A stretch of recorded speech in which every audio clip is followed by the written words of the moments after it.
Hello,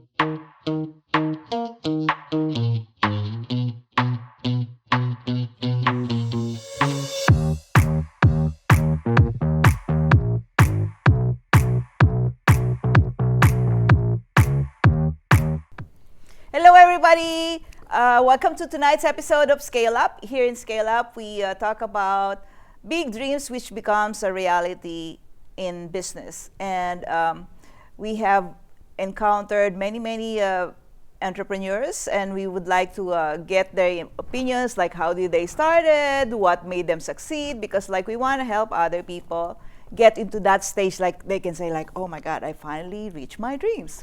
And I myself am a matchmaker, a hypnotherapist, and a coach. So I do a lot of things as, inclusive of my Airbnbs. Here we go. So our guest tonight is Carla Doshi. Yep. And she's the owner of Forever Incredible, Wow, specializing in personalized wedding ceremonies that celebrate each couple's unique love story. With over 23 years of experience, she creates meaningful, memorable, and inclusive ceremonies. So, hello, Carla. Hello, nice to meet you. Nice so to happy meet to be you. here. Yes, I'm so excited.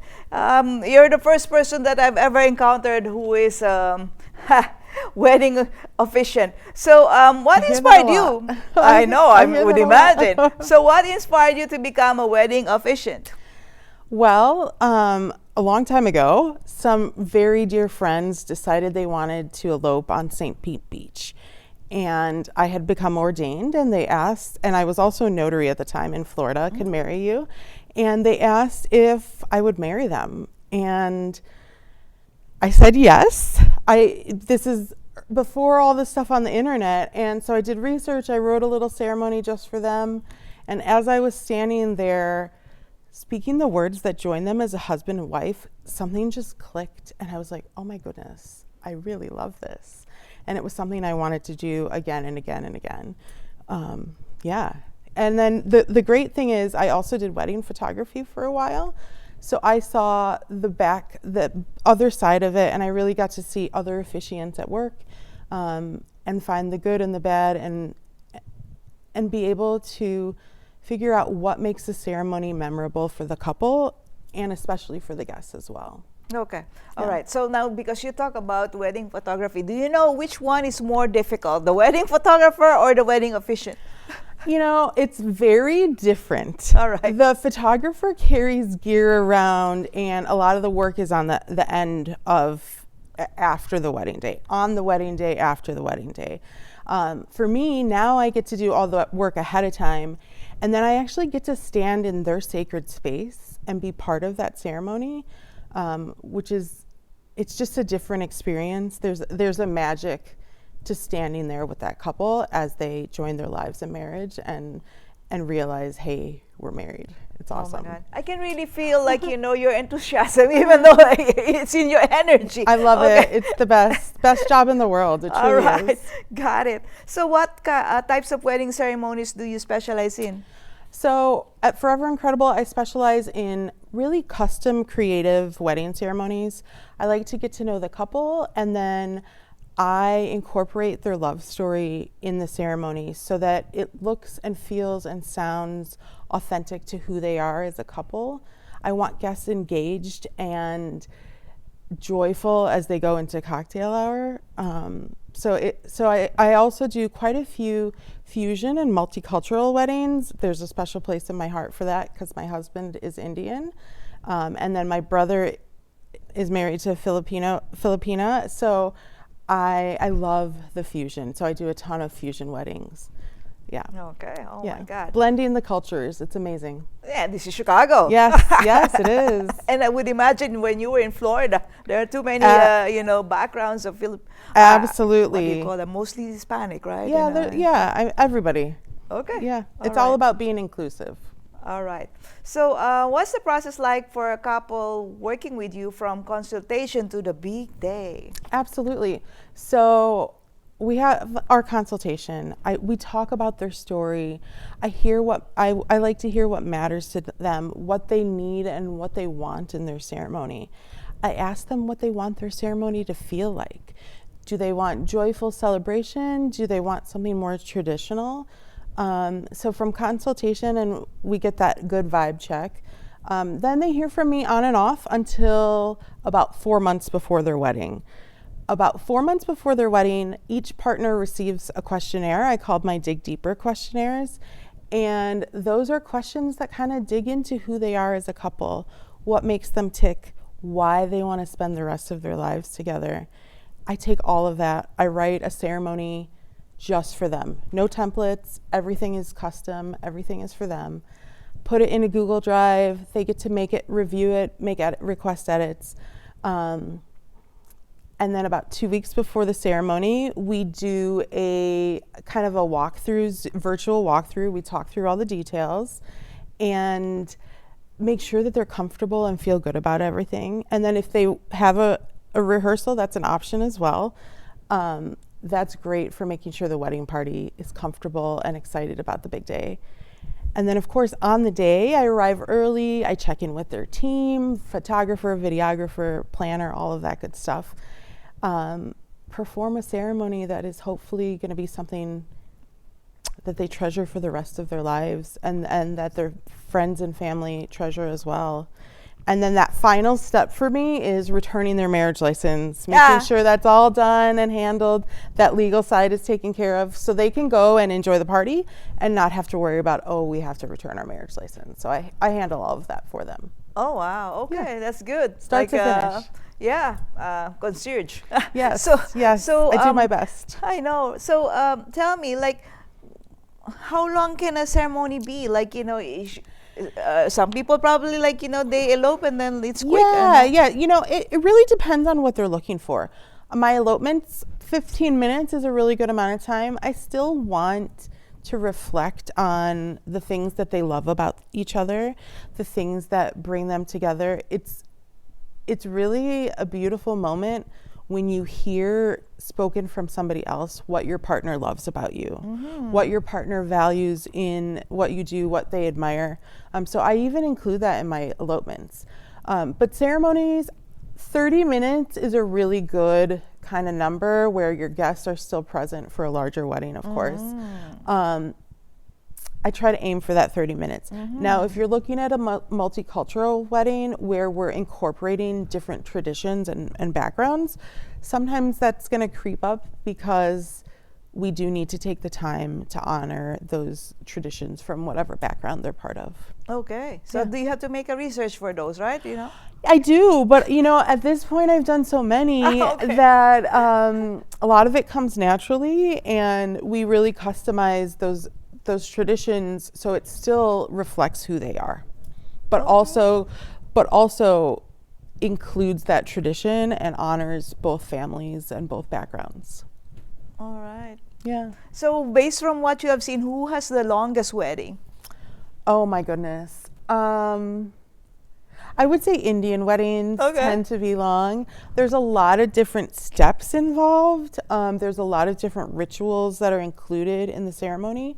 So those are often the longer ceremonies, especially if I did one recently where it was an Indian Jewish fusion, and there's a lot of overlap in some of the rituals that are done during a ceremony, but that one took a little bit longer. That was close to about 45 minutes because we were including. So how much time do you spend on the wedding ceremony if you're going to be?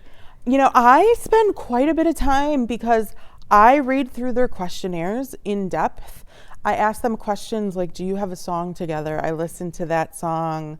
Maybe I'll incorporate a line. And so it takes time to read through all that and absorb it and then write something that is unique for them. So it's not just a quick ceremony that I use over and over and recite the same thing. It's actually it's more in depth because I am there just for them.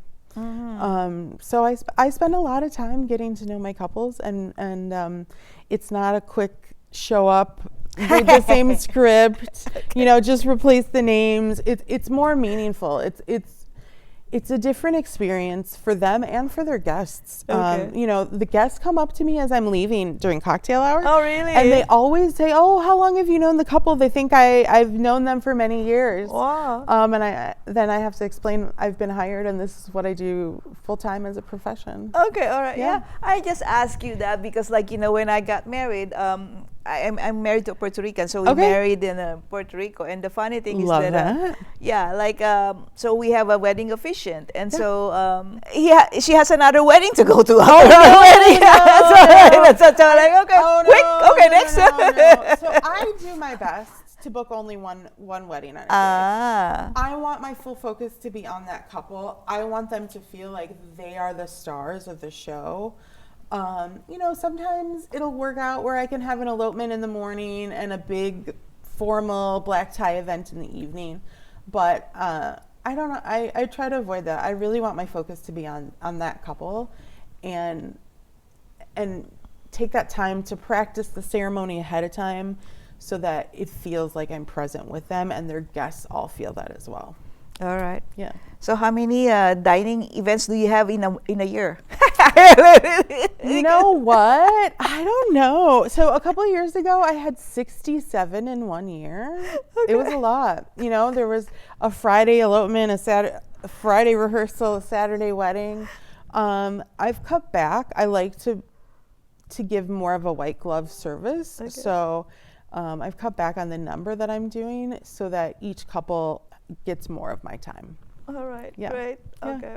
So, do you see any cultural or generational shifts in how couples approach marriage ceremonies? You have seen a lot of this already, because like you have been in the business for a while. Yeah. So I would say over the last 20 years, things have really shifted from tradition that we're doing this because this is expected of us to a more personalized experience. And choosing the traditions that feel authentic to them, that resonate with them, and kind of leaving behind the things that don't resonate with them. So, and part of that is getting to know them so that I can write that personal ceremony. But yeah, couples want something just for them. They don't want necessarily like something that gets repeated over and over. And I would say that's really been a big shift. The other shift I would say is, like you said, more multicultural and more inclusivity, more LGBTQ plus weddings, more blends of different faith backgrounds.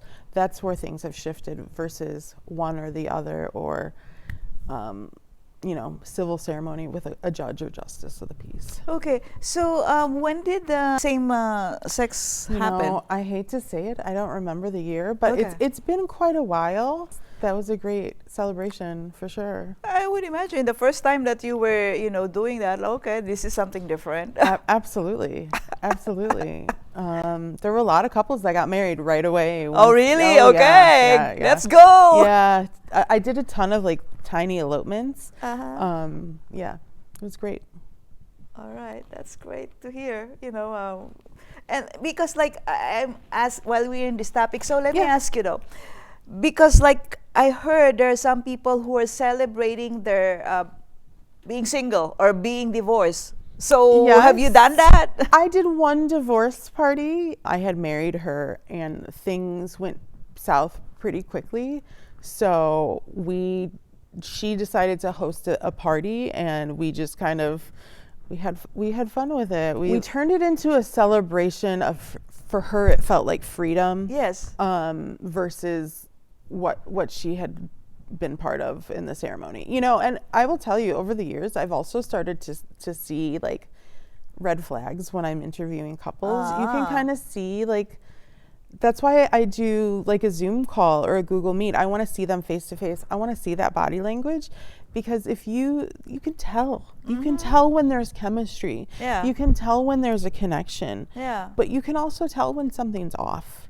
All right. And they want to get married. Sometimes. I will tell you, I have had a couple times where I've said, I don't think I'm the right person for you.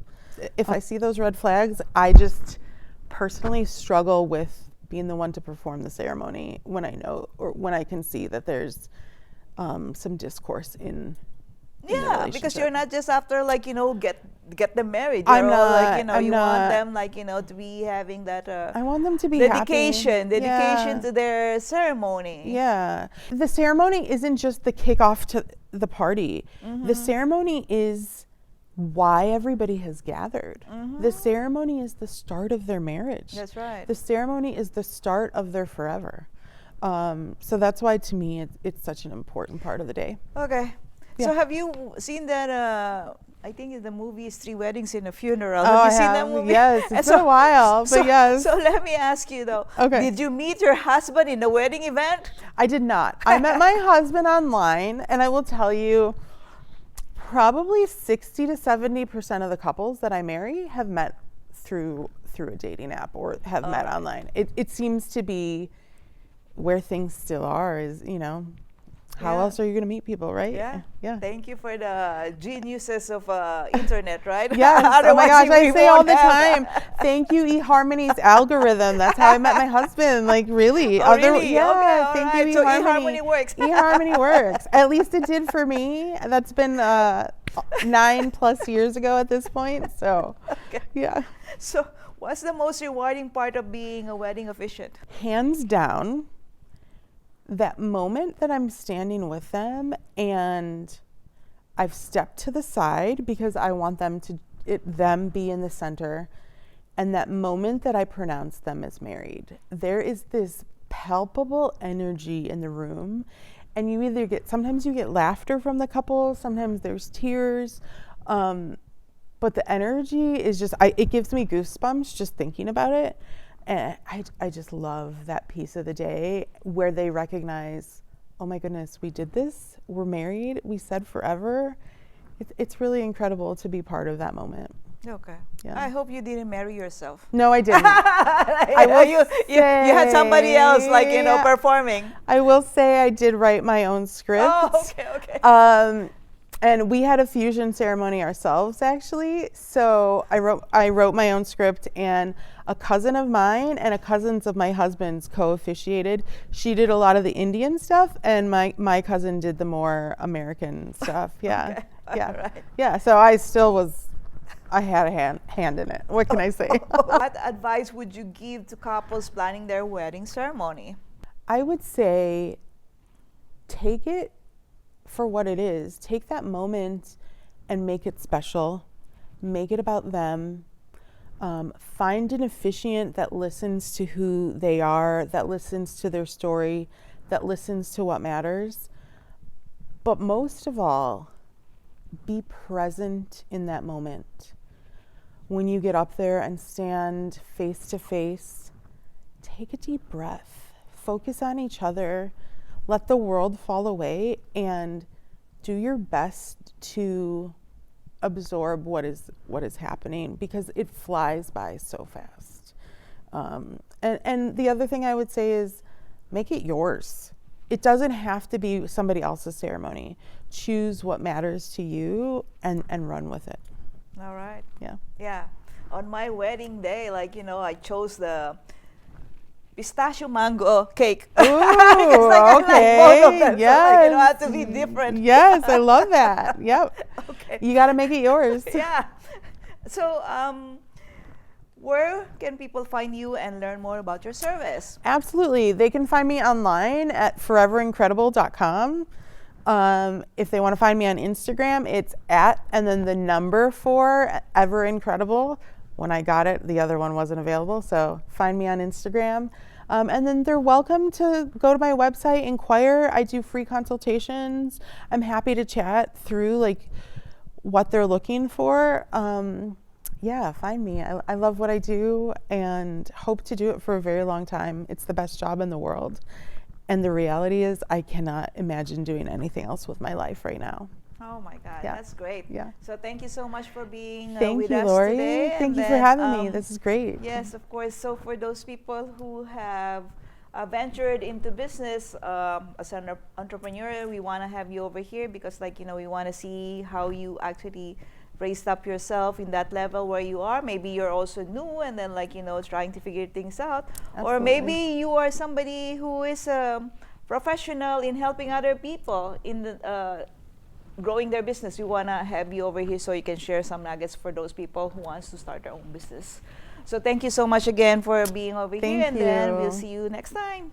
Bye.